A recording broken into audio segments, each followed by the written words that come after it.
dire grosso modo l'année dernière. Et là, nous sommes en plein, mais il y a des outils qui ont été mis à la disposition, notamment les vaccins. Est-ce que ces vaccins sont les meilleurs outils? Ça, personne ne peut dire à 100%, mais au moins ce sont des outils qui sont disponibles.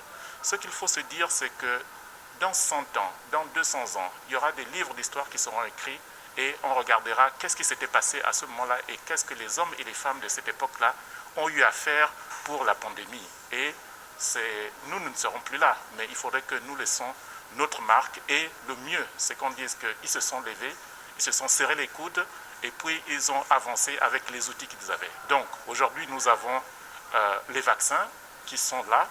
Notre façon de montrer de la solidarité à l'humanité, c'est de nous aligner comme un seul homme et puis de nous faire vacciner, d'encourager les autres à se faire vacciner. Les populations doivent avoir confiance en le personnel de santé et que le personnel de santé puisse faire son travail. En tant que personnel de santé, je dis que les vaccins sont sûrs. Ils ont toujours été sûrs pour ceux pour lesquels nous amenons nos enfants se faire vacciner. Et ceux qui sont conçus actuellement pour Covid, ils sont aussi sûrs. La question qu'on peut se poser, c'est celle de l'efficacité, mais aussi l'OMS nous dit, pour le moment, avec les données que nous avons, les vaccins sont aussi efficaces. C'est un atelier qui est le bienvenu, tout simplement parce que nous, les communicateurs, nous, les journalistes, nous avons besoin de ce genre d'informations-là.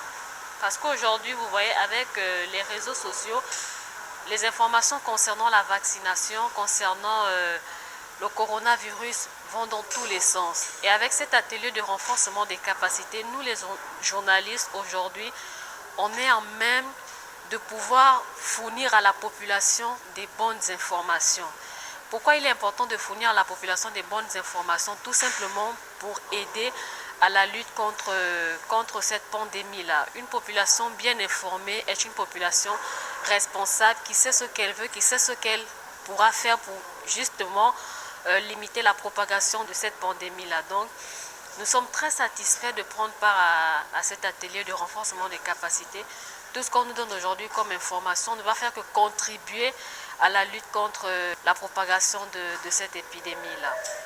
Plus de 2 ans après l'apparition du premier cas de la Covid-19 au Gabon, il était nécessaire et même impérieux que le ministère de la Santé, le COPIL, réunisse la presse nationale et internationale, cette presse qui au quotidien accompagne dans la communication sur la Covid-19, il était nécessaire qu'ils soient réunis pour un renforcement des capacités, pour un renforcement du langage de la presse sanitaire. Parce que la Covid-19, plus de 2 ans après, a évolué. Aujourd'hui, nous sommes passés de la phase des traitements à la phase de la vaccination.